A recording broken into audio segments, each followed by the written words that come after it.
Oyawre kendo machiegni e chenro machielo mar tedo gi chiemo mana kaka iyude tich adek juma ka juma e Ramogi TV. Okinyi makawuono iwacho ni kiwuotho ilimo jowadh nam chumbi to tok ni pilau kata koted ni pilau to okodhiali. Jokoni wacho ni wan geni walose ga besani omiye nying iluonge ni pilau njeri. Koro kawuono odwa ni mondo walos pilau kako winjo bedni ilose original mowuok e gwenge makoni ma bende dwaro konyowa. Wantiere koda jatedo maro ibo mana ulori nyiswa ni in ng'awa inyakanye titema Mombasa koni. Anyinga en Loviana Edith Odongo aka chef 001 favorite chef.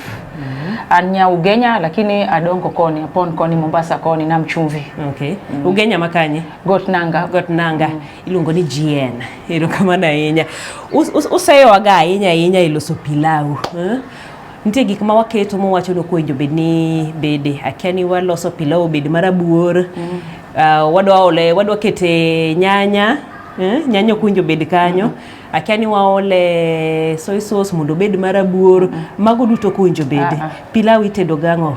Orebo bed mana white. Garlic ginger kod spices kod kitungu kod viazi kod rice and beef. Beef, chicken or mora mihero. Any protein. Okay. Kata vegetable pilau. Nitie vegetable pilau. Alode. Pizza inya anything, different types of gine mopogre. Did kode. Aya sawa. Koro kawa lose kai wacho ni watiyo gango gini. Koro wabro chako ng'ado ringo. Alafu wachwako. Kasto kawa sechwako waketo tenge. Alafu waketo kitungu. Kitungu koseche kod mo. Alafu waketo spices, garlic, ginger. Ringo mo sechwak. Wagolo kai waketo sufuria maduong' no. Alafu kose pio setwak waketo rabuon. Okni wawange momonde. Wawange matin. Lakini sani wagine wawe mondo chwake. Wachwake matin. Aya sawa. Koro wanyalo dokocha mondo wachaki koge. Wantiere gi jalwedo mabende konyowa ka wadhi nyime gi koni. Hapa no bobiro bange. Spices bende ntiere wacho ni pilau gimoka nene gik mihiko gi en aneno ga samora mora ku keto pilau e mesa. Rabolo moro nyaka kale. Ntie. Ntiere. Ntie fridge. Rabolo timo ge pilau. Kama ne kako winjo bedni iketo aside iketo tenge igese sana. Kaka wachame koni. Nke aneno ga to rabolo marango fruit dong biro bange. Kata neno kama ringo mikelo be nigi choke. Pilau nyaka bed gi chogo matin. Alafu ing'ado madongo matindo tindo. Madongo kamano. Dong mano dunga inya. Ko sawa. Mondo kik olal. Makoro ringo no waiko. Kitungu dhi marom nade? Kitungu kode mang'eny mang'eny kama. Mang'eny gina di. Moko gin mag salad. Anya chako loso gi. Kata 4 kata 5. Kato mana madongo. Ing'ado madongo ok matindo tindo. Julian.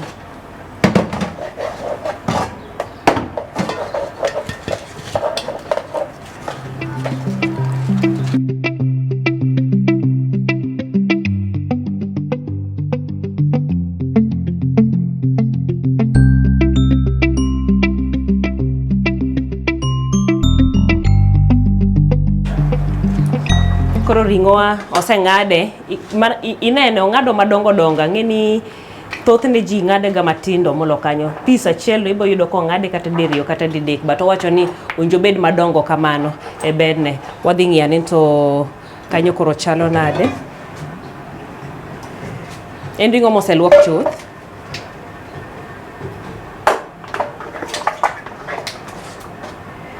Koro waketi mach.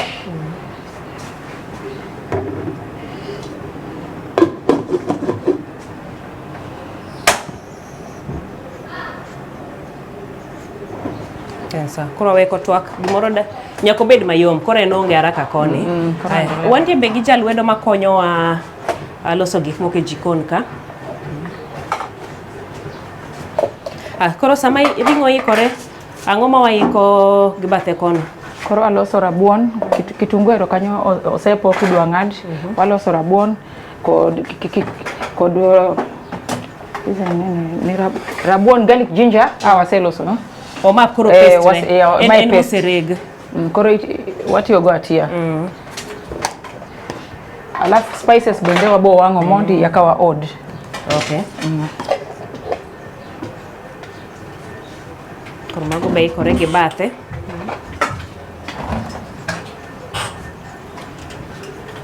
Kanya keto maka.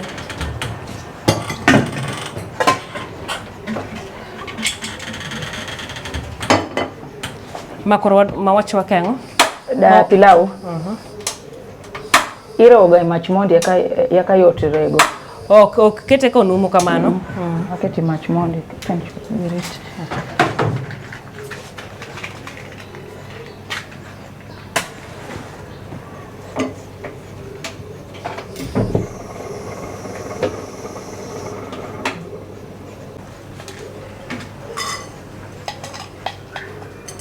Mabe paro ni kosa moro ma watimoga yudo ka kete kata tiyo kode kamano mondo kete mach en ma medo golo ne ladha ne koso Alafu watimo kamano iketa kati mach matin ko liet matin yaka yot rego. Kato ka wakika ngogeni black pepper, iliki, cinnamon sticks. Cinnamon sticks. Kato magi zikumbuka jina kweli. Zina zinaitwaje? Yaneno cloves mitiyeka. Koro beda maliet matin. Wan gi miswage godo cha. En tie kae.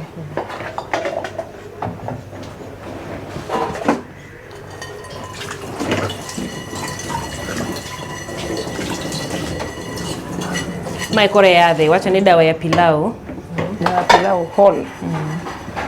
Mane maber tiyogo yudo mai maber ogola roof mamit originally mak mana kionge kode tema koro inya yudo pilau masala ma supermarket cha kinya yudo ma spices go nyewe chiro titiyo kode kose gola roof matin kamano tisimo iketi gini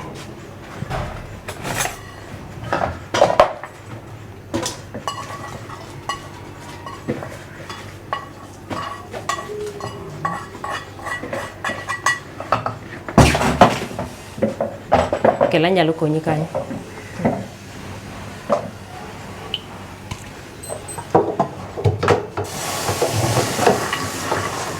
Koro kai goe nyaka olokre poda kabisa.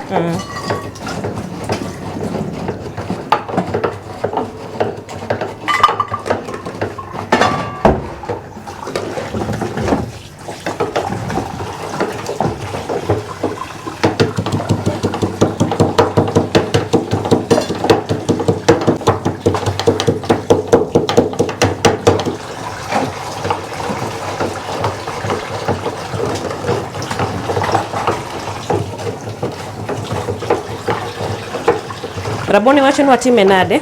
En idhi lose nade? Ichiele koso chwake? Ichiele bo ket kai direct. Seche ma wachielo pilau. Bo check kod.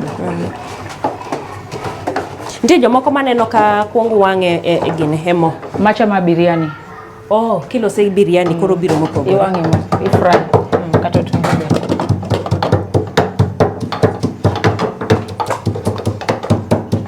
Seche michwako ring'o be inyalo medo garlic ginger mondo chiek kodo. Medo godo mapiyo piyo. Ok odhi wuok ni koro ng'eny gikone. Pimo.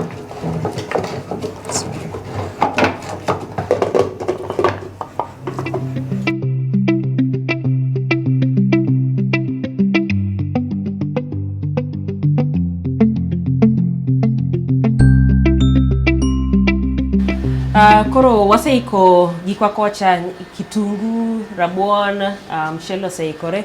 Ring'o bi wacho ni osechiek. Koro dwa chako chielore. Walore koso? Walore. Dwa chielo mach kon chiel. Sufuria.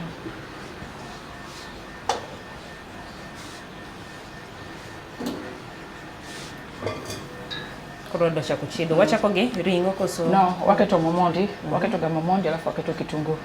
Kitungu ema chako. Korete kosetuo kaito wawang'o kitungu mabed obedo Brown, marabuor brown. Okay. Kaito waketo kasto waketo gine dawa pilau ma waserego ni wengine wakakocha inya mana tang'o ne ka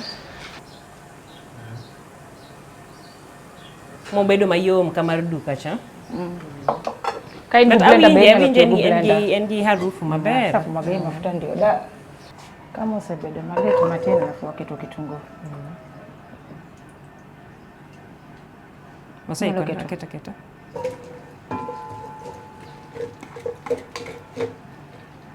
en kitungu mang'eny. Emitne wacho ni pilau en kitungu. Kati wacho ni mo en moni oromo koso winjo wa mo wanyalo medo bang'e kata seche ma umo. Masani to koro wanyalo umo matin mondo warito bed brown. Koro samori to mabedo brown tie gimo iko kone. Anyalo luoko gigi magigi mag umo seche ma mchele chiek wafundo go. Ma potrabolo. Okum gi sufuria. Iketo malafu iketo wi sufuria. Ntie ga luya moro mogolo mano ber. Suya ne modwaro. Okay. Kori luoka maler.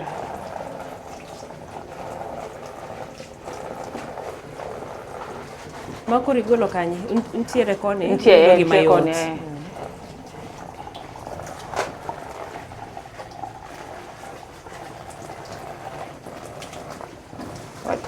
Wadwara oboke matin duto.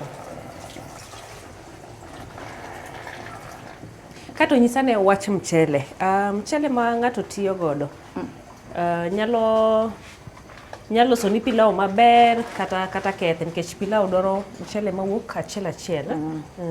Wako long grain rice. Pishori. Koro sani otungo selokre marabuor, koro osechiek maber, koro wakelo spices wa. Wamedo spices kanyo. Ado winjo. Wamedo spices. Spices. Bade opogore gi minyocha. Mae. Koro mae garlic ginger, waserego chuth. Kita moro. Koro kita ringo, koro everything be direct. Ila kijiko. Ringo donjo ka.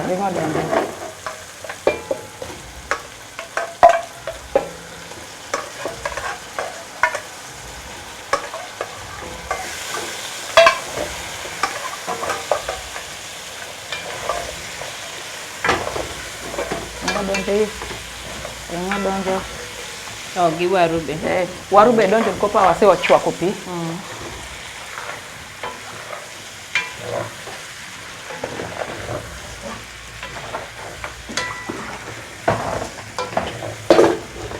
Chielo gi kiko gi te kanyakla maber. Koro wadwa pimo pi.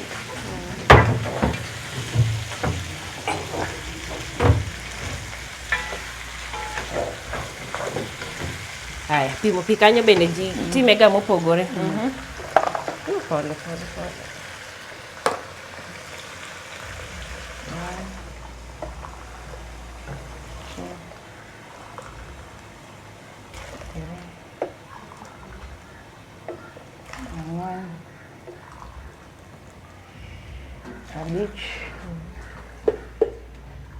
Chumvi. Wabon keto. Seche matwak. Kosechako twak. Okombe auchiel. Rice kin gimo 3.5. Koro wa estimate lakini wabo keto pi maliet e tenge just in case. Minya medne. Minyalo mede. Koro ma watiyo gi pi maliet, koro ok ochuno ni warit ma pi chwakre monde. Miyo mana time matin. Koro umo mondo chieg matin alafu wamed mchele. Chumvi be koro wanyalo keto.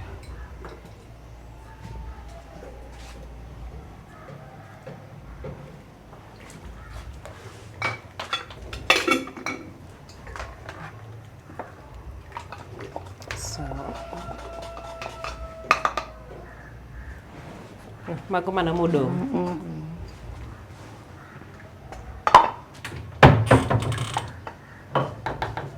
Koro ka wawe ma pi chak popni. Ka wamede mchele. Wamedo mchele. Kata nitie moro kae be mae matin tin. Wabo.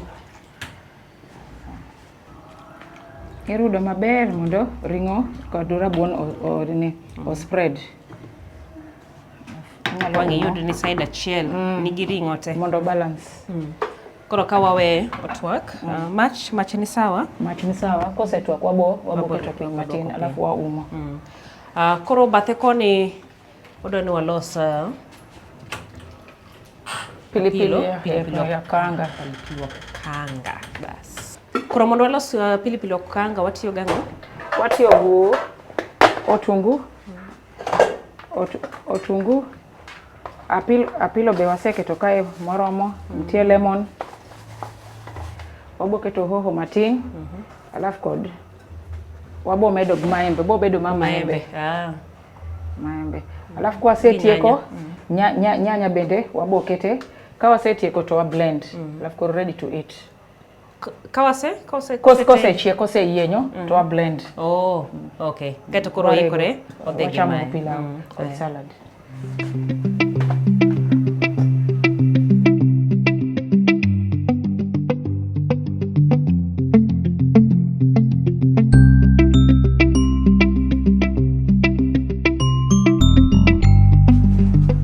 Koro maembe mamiye obedo mawach. Mawach. Alafu bedo pilipili maembe.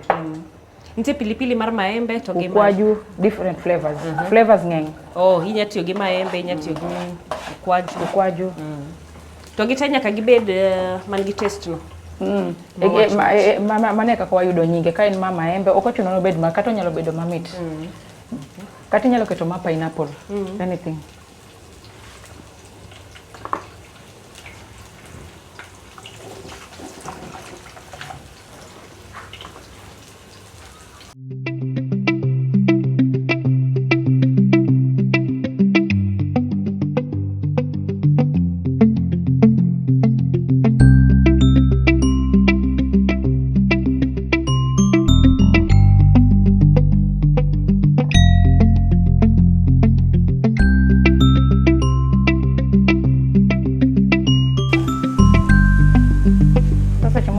Brown kama make sure no kilutho pilipili ko yudre mo jibo ringo.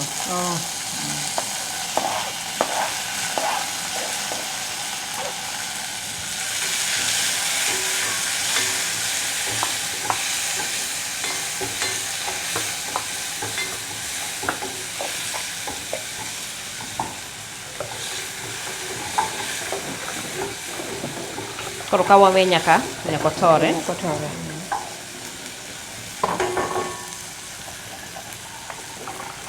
Sama check ibio lemon Kany ibio igini wabo keto bang'e sama check abia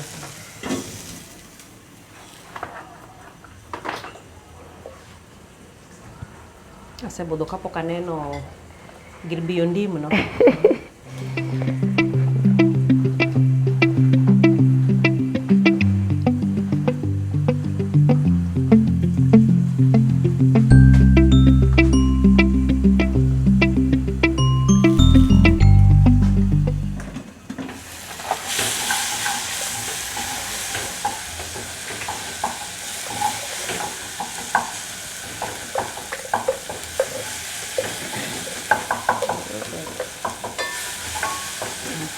Kalau yang ready, warito keto kanyo bang'e.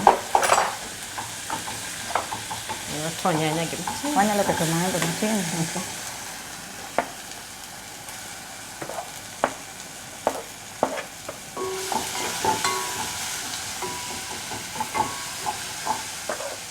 Koro inyalo keto kata apilo ni.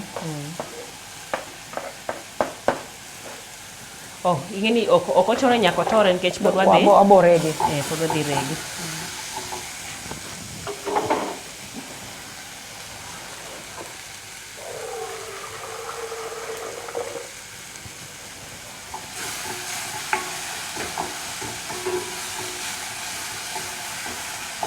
Koro inyalo medo pi matin.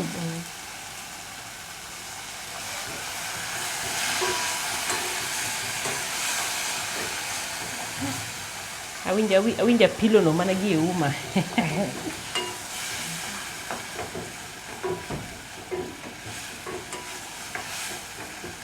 Oneno majaber.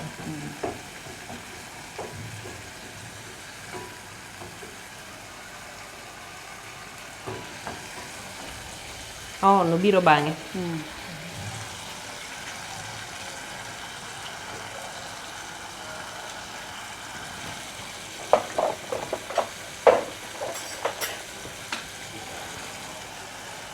Koro kayo keto Ndim. ndim. Iwinje, amba winje. Oger. Nimevumilia.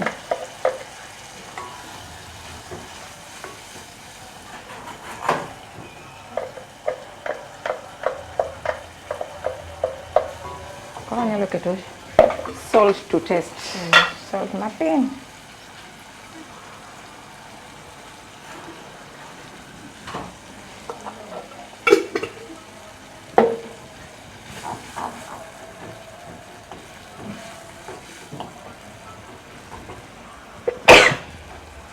Oger, amba wi. Umi achungni mana gi mabor. Ko sawa. Kwa sawa. Koro mae osebet ready. Waritarita bang'e kosekwe alafu wabro blend. Koro wanyalo simo gas. Koro warito okwe. Kato okwe. obotimone. Koro inyalo uma mondo okwe seche ma warito apilo. Ko sawa. Koro wadog koni.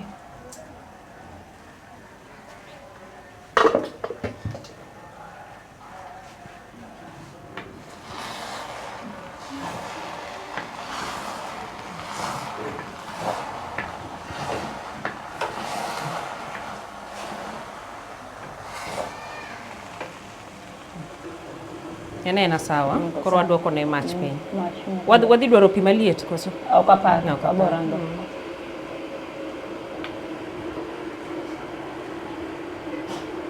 Koro ameda mo kasto waumo. Wamedo ne? Mo matin.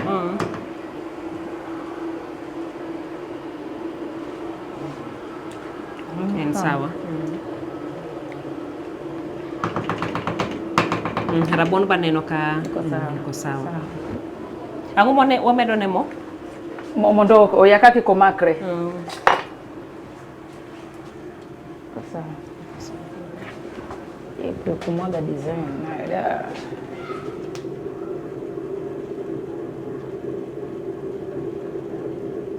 kasto waumo.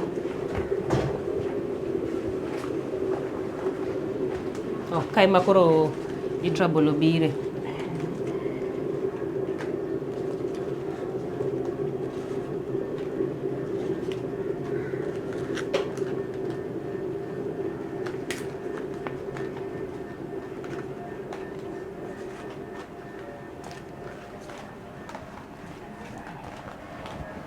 Tayari. Koro waumo maber.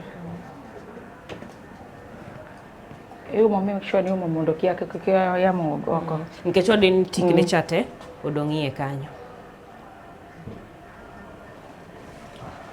Aya, sawa. Koro wadonje salad. Watieko koro gi loso salad.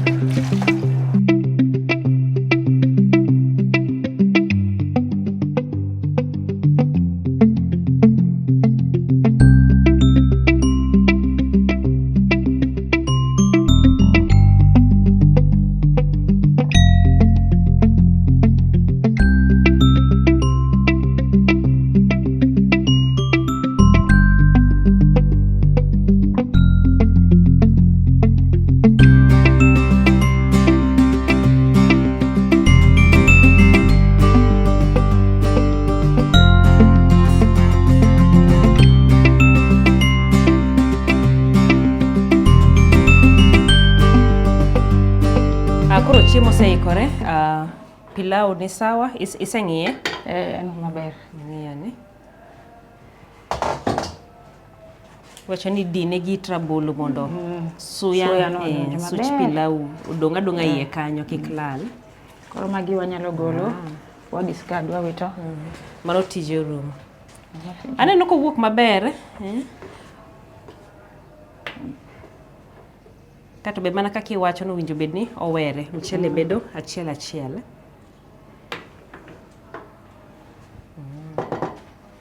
Neno ringo kaka chunks dongo dongo. Koro we can serve. Koro pilau ni aneno kiiko ne gik moko bende mbele ka. Kapok watoko kode wan gang'o? My salad, jokoni luongo ni kachumbari. Kaki neno, my is a bit more donjo a group of schools. Nugu beetroot, maembe, lettuce, cucumber, onions. Maembe nyakobed moro mapok ochiek. Kato be ok gine oko wacha ahinya. Oko wacha ahinya. Mano. Koro mano en. Then kanyo wan gi kae wan ga pilo ma waloso kionge blender to waodo. Waodo. Iswaga kama. Otherwise ka in gu blender iloso kama obedo smooth. Waluonge ni tear gas. Wawinje. Igo mana chu. Kato koni wan gi pi olemo. Makwar ni mane? Beetroot cocktail, different fruits called beetroot. Okay, kato blended. Mae ukwaju iluongo tamarind. Chua. Alafu mae waluongo passion juice. Ngua base of carrot bende for the acidity. Koro odonjo gi carrot be. Odonjo carrot. Sami blende gi carrot. Koro magi mo ase serve glass. Aya, koro wanyalo toko. Seche mitoko i balance, you make sure ni iyudo rabuon, ringo. Koro kono wapakwa ga side kama idhi nyaka piny.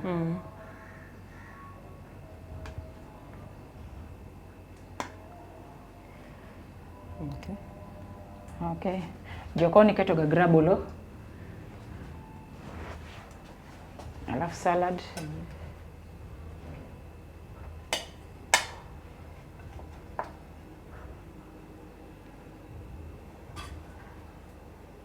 Ketitieke gi tear gas. Koro pilipili kaka ng'ato hero. Oliet. Mara ni liet. Iketo aside kama e.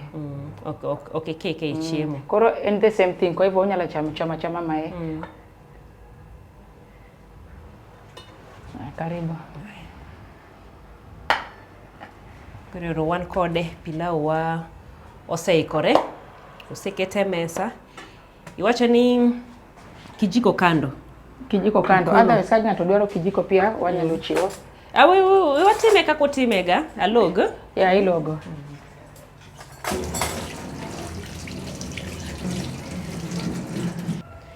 Koro wabile uwinje ni ochal nade.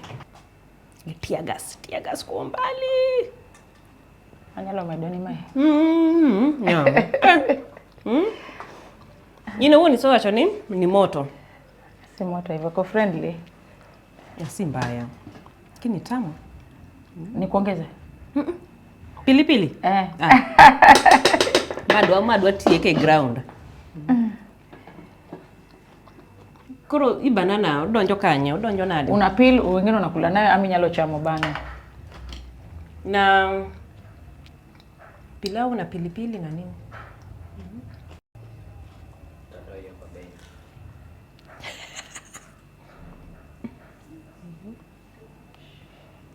Sondizi?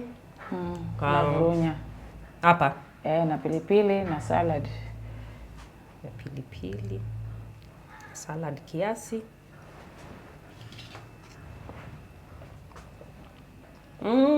Okay. Alafu na wasindikiza na juice. Inaleta ladha nyingine tofauti. Erokamano ahinya kuom puonjo watedo pilau kaka winjo bedni ilose. Ok moro mistakes moko ma watimo kochacha. Koro wang'eyo maber kaka winjo bedni iloso pilau. Mana wachni mogik watieko. Okay, an nyinga ilonga Loviana Edith Odongo upon Mombasa kae lakini Anyao Genya. Koro na chako timo events they say timo over 6 years. Atimo events, private chef and catering. I supply fresh juices kaka uneno kae. Aloso tear gas gi to anga kata garlic ginger bende paste. Mi uzi supermarket lakini analoso maga kora supply kata kai Nairobi anywhere in the country kata ki idhi oko wake to ni parcel maber ti freeze to inyalo dhigo. kaka wacho koro anybody kama madwara onyalo yuda contact mar 733 242 935 nyanwa namba no kiywayo nanga to watudre maber discuss alafu watimo ni event kata ka in private chef ama yo catering anything events. Erokamano, asante sana. Erokamano maduong' kuom puonjowa kendo koro waseyude. En chiemo ka wantiere gi kachumbari salad kata salad. Ineno kanyero pilipili wa kukanga kanyakla kod pilau ma wantiere godo, wicho kwil kod juice mantiere godo, pi olemo, piny ni liet, kaeto ineno ka bende chilled maber, ng'ich mamit. Koro we wadhi ane watiane kode maber nyako odiochieng' machielo, chenro machielo matedo gi chiemo iluonga ni Jael Lieta.